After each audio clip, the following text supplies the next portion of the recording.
my name is Alexandra. Welcome back to my channel. Today this video is actually really exciting for me because I'm making progress, working through all of my healing. So if you didn't know, majority of the videos on my channel are about my surgeries. I did receive a rhinoplasty and a chin implant in December of 2025. So I'm now nearing 5 months, which is insane. But I just want to come on here and give you just an in-depth overview of right before surgery, after surgery, during surgery, things that I was experiencing mentally, physically. So if you're interested in getting a rhinoplasty, or maybe you just stumbled upon this video, I just hope it's helpful in some sort of way and not necessarily influence or de-influence you, but hope you just understand more of what to expect. And everyone's journey is just so different. I just would love to put out my story so maybe it can help somebody who's going through kind of the similar thing. I wanted the surgery for my entire life. I am only 19 and I did get the surgery when I was 19. And it had always been my biggest insecurity, genuinely. It's just like the statement piece of your face. I wanted it to match who I was, and I truly did feel with my ethnic nose, it did not match me at all. And what I wanted to do with life, with social media and having a presence online, that's so scary to already put yourself out there, but if you're still experiencing these insecurities and things, I just felt like it would hold me back so much further than if I got the surgery. So that's what I did. So in order to even get this whole process started, of course I did my own research. I did visit 2 clinics in person in the state where I reside, so in Oklahoma, and I got quotes of over 10K just for the rhinoplasty itself, which isn't bad. It's just I did not have the budget for that, genuinely. I was funding this trip entirely by myself. Nobody even knew about it besides my boyfriend and my sister, who I decided to tell. May of last year, May of 25, after meeting with those 2 in-person clinics, I was like, there's no way I can afford this in the States. There's no way, 10K would have to be my entire budget. And so in May, I found a few YouTube videos actually talking about Dr. Yusuf and Clinique Hub, and that everything's offered in an entire package. Seemed super simple and straightforward. So I found their WhatsApp number and I was in contact with them, and I requested a virtual consultation with Dr. Yu. I remember sending pictures, and I'll post them here for you to see, of just the upward angle, side angles, to show him what it looks like from the side, but also my nostrils, because that's very important. If you have a deviated septum or something, that's a whole nother situation. But I personally didn't have any breathing problems. The entire surgery was purely cosmetic. So if you're doing something more medical, that's just personally not my experience. I didn't have any problems to begin this all with. I just wanted to look and feel more beautiful. Simple as that. And so I booked this online consultation, and I remember meeting with him with my laptop in my lap in my car before I had to go into work, and I was just telling him about what I would want changed. The only thing would just be to get rid of the hump. I already liked the projection of my nose. I feel like it felt very natural and very real to what I already wanted. It was just the hump. Seriously, I hated having that hump. I thought it was so ugly. And in that consultation, he mentioned a chin implant. Now, this was already on the top of my head, but at this point, I only knew that I wanted a rhinoplasty. But I really didn't know a lot about chin implants, nor is there a lot of content out about chin implants specifically. If you look up, obviously if you look up rhinoplasties, you're gonna see rhinoplasties. But if you look up chin implants, there's nothing out there of people's journeys or where they got them done or how the recovery was. So I booked my consultation in May for my surgery in December through that virtual consultation and receiving my quote, and I'll get into all my costs a little bit later in this video. But everything was pretty seamless. You just use WhatsApp for communication. I think I also emailed them at one point right in the beginning, but after that email, everything is through WhatsApp. Whenever you send your passport pictures, your flight information, all means of communication, WhatsApp. Which, it's kind of sketchy, but whenever so many other people did the same thing, I was pretty confident that I wasn't getting robbed or scammed. I knew that it was real because I spoke to the doctor, and he has this whole team. It's honestly really impressive. I think Dr. Yusuf and Clinique Hub, they're very professional and accommodating, and they're always checking in on you. Love them. Just know that I did go sober for a month prior to my surgery. They did recommend, like, obviously stop drinking, smoking, make sure that you're working out. I'm already generally pretty healthy, but I have to say, I think all of the precautionary measures that I took and just being young and youthful and, again, healthy helped so much with my post-op results and just how I felt overall. Do not take pre-op requirements lightly. Trust me, I don't think I knew exactly what I was getting into, and I don't think you will know unless you fully go through all the motions. It's a lot and it's scary. That first day whenever you land in Turkey, Istanbul, at least if you do decide to go with Dr. Yu and Clinique Hub, my experience was that we received like private transportation, which was a little sketchy, I'm not gonna lie, in the beginning. I think they could go about organizing that a little bit better. We did get driven from the airport itself to the hospital, which is pretty close to the hotel where we stayed. But at the hospital, they drew my blood, make sure like everything's good, my vitals and everything. They did mention like COVID testing, but I didn't have to do any of that whenever I got there, which was really nice. I don't know if you've ever gotten a COVID test, but it literally tickles your brain. Was not looking forward to that, but they drew probably like 6 little tubes of my blood, and I'm not bad with needles, honestly. I don't care, but I know some people really freak out about that. But that first day you do get your blood drawn, and after they get that from you, that same driver will take you to the hotel, you'll sleep, and then we woke up, I remember around like 4:30 in the morning. It was kind of intense. It was so early in the morning. I had my hair braided, and we were taken in private transportation still, but with 2 other people who were also getting surgeries, which I found out one other lady, she got just a rhinoplasty like me. And then I don't know what happened to the other lady that was with us. I never saw her again. So we drove with all those girls to the hospital, and I was the first one to get surgery. So all of us were getting surgeries from Dr. Yusuf, but I was the first one to go under. And so what that meant is that they first took me into one of the rooms, and I got settled in, I got changed, and that's where we gave them our money, our USD, and they counted it right in front of us the same day of surgery. After that money was counted, at this point I'm in my full gown, compression socks, everything. I then see Dr. Yusuf for my consultation right before surgery. I have it fully recorded. Every meeting with Dr. Yusuf I actually have recorded, which is really good just to look back on and, you know, have for keepsake. But I remember just telling him, I didn't show any pictures. I remember having a picture, but I didn't end up showing him it. But all I wanted was for the bump to go away. That's it. I told him how I said I like my projection. I just hate the bump. We gotta get rid of the bump. That's all I wanted. That's all I could ask for. And then I was excited for the enhancement of my chin. And for the chin, there's 2 different ways of going about the implant itself. You could get a little stitch here, and then they put it in through underneath your chin, or how Dr. Yusuf does it so that so you don't have that scar, because you're already gonna have a little scar under your nose. He went under my gums. I can't really show you, but he basically cut all of this on the inside, of course, and then slid the chin implant inside, which is really gross and kind of graphic if you think about it too hard, but I personally love it so much. I think it was definitely worth it for me. Then after that in-person consultation right before my surgery, it was time. Shit was real.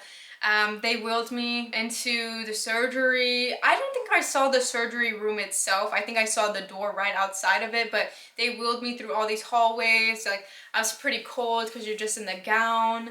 I was also on my period, so I had to change my tampon into a pad. Really unfortunate timing for Mother Nature, seriously. I was going through all of that, and I was on my period.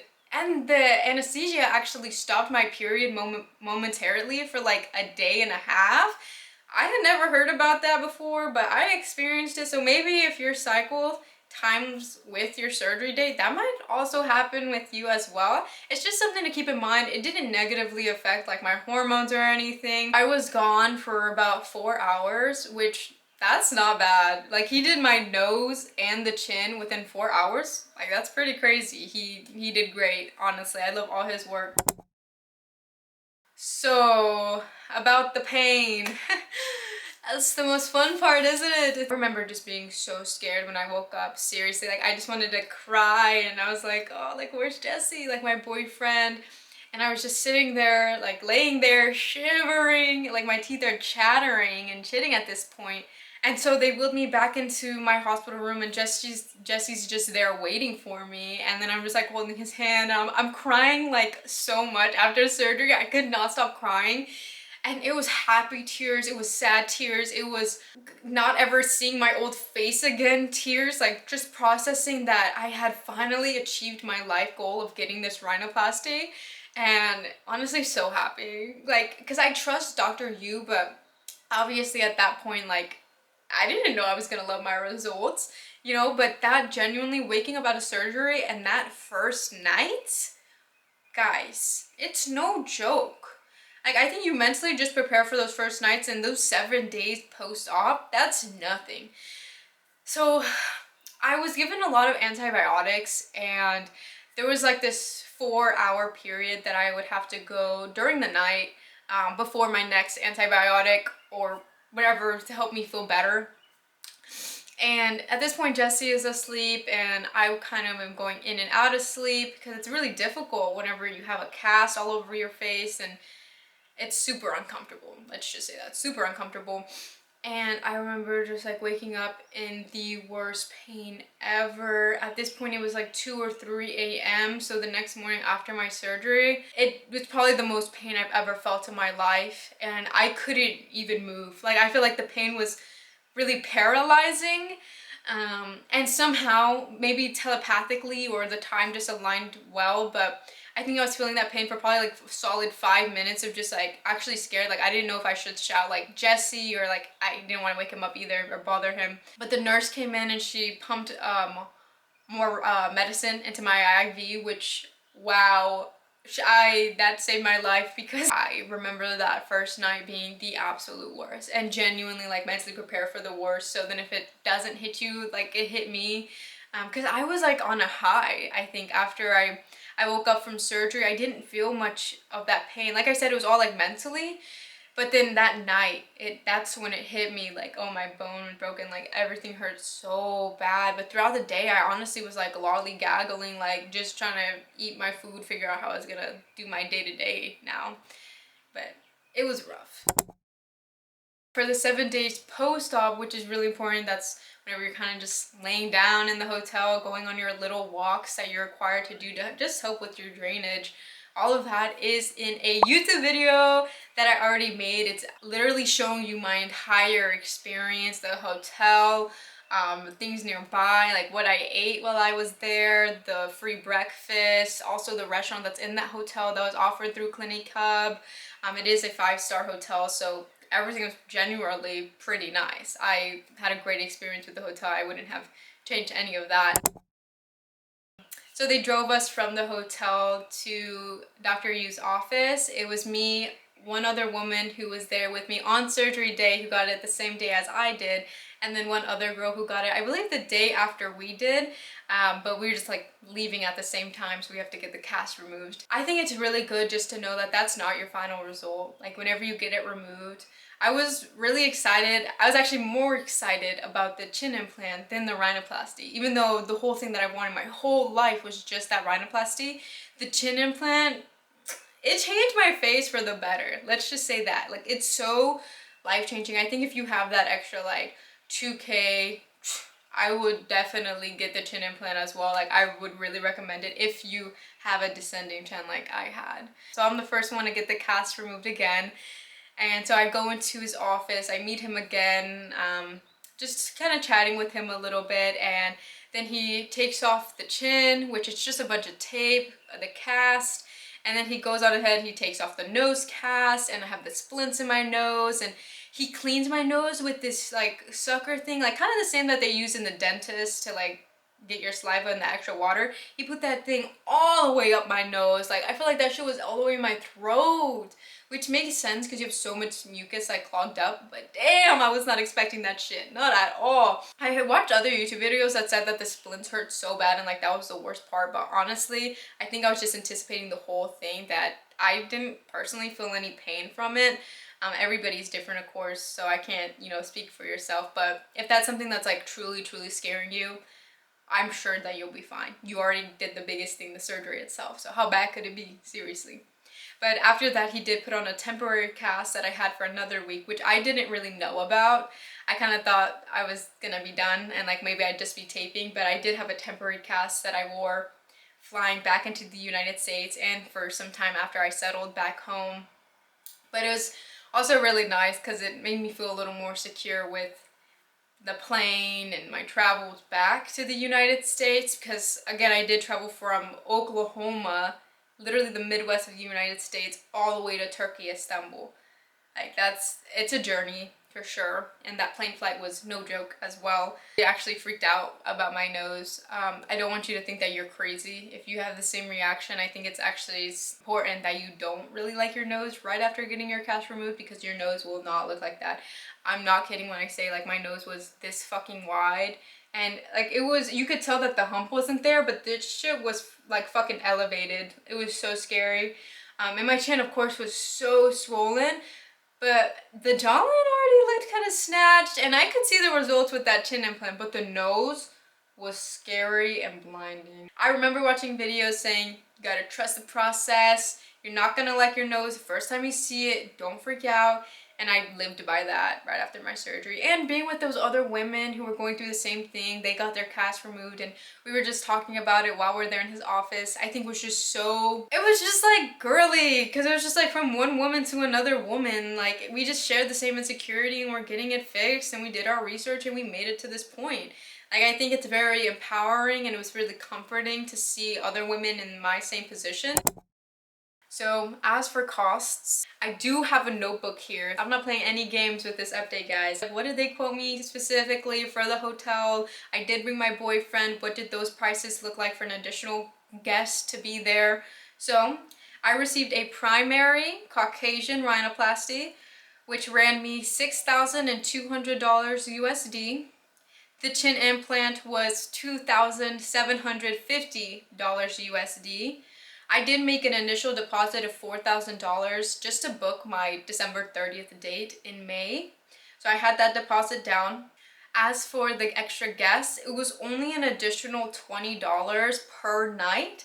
So we ended up staying there for 8 nights instead of 7 nights because it worked better for our flights on the way back home just to stay there another night, and it was a lot cheaper. So with staying 8 nights, 8 times 20, we ended up paying $160 more just for Jesse to be there. And then since we elongated our stay for the hotel, it was only $120 for that extra day, which really wasn't that bad in the grand scheme of things.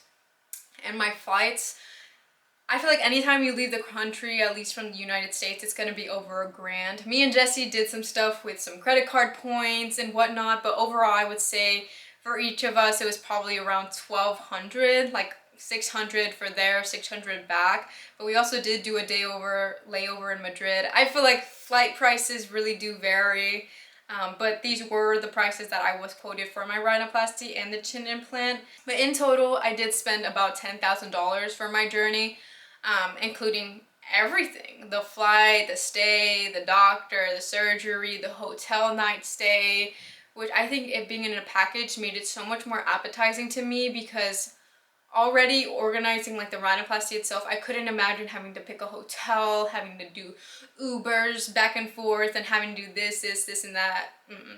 I'm glad it was all pretty seamless with like the private transportation, and I never felt unsafe by any means, which was really nice.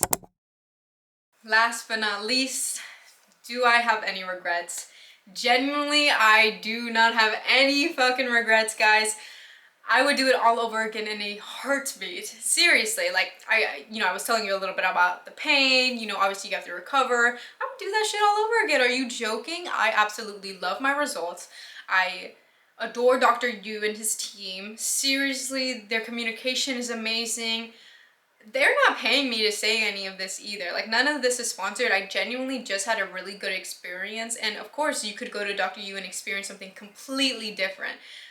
I'm just sharing how my experience went and how it possibly could go for you as well. I highly, highly, highly recommend, however, doing your research on other doctors. You know, Dr. Yu was such a great fit for me, but that doesn't mean he's going to be the perfect fit for you as well. I do speak very highly of him, and you know, he's obviously very professional, but it's super important to find what's going to work for you best. Everyone is so different on so many different scales. It really comes down to what you want, how much you're willing to pay, how far you're willing to go, and what you want your result to be. I want to get a little up close and personal here and show you my front and side profiles and a little bit of things that I've seen since the healing journey. I did stop taping my nose around a month post-op, which maybe is why a little bit of my bone has started to grow back right here at a certain little angle. There you are. You can see this little bone trying to grow back. But guys, I'm not complaining. I adore my whole nose, and I almost kind of like it because it keeps it from looking fake. Like, I don't think my nose looks fake. I tell people when I meet them, like, oh yeah, I did get a rhinoplasty like in December and a chin implant. They're like, wow girl, I would have had no idea. I just thought you were beautiful. And I'm like, thanks. But this is my front. This is my left side. And then this is my right side. I love everything about it, genuinely. I love my tiny little bump. I like how it's just straight. I like the projection of my nose. I have to say at this point, I do think my nose has dropped the full amount that it's gonna drop, or at least that I hope. I don't think it's gonna drop anymore, but I'm not insecure about my side profile anymore. And my chin is absolutely gorgeous as well. The symmetry in my face, just speechless. He did his thing. He did his thing and he ate with me. So if you made it to the end of this video, firstly, thank you so much for watching, and please freaking smash that like and subscribe button. It really does help me just to give me support and, you know, encourage me to make more of these videos. I really do enjoy this. I've always loved the idea of like social media and UGC creation. I think it's so beautiful to be able to store these memories of your life online and have it forever. Like, how sick is that concept? I love it. But again, thank you so much for watching. Again, I'm Alexandra, and I hope you have a great day. Take care. Bye.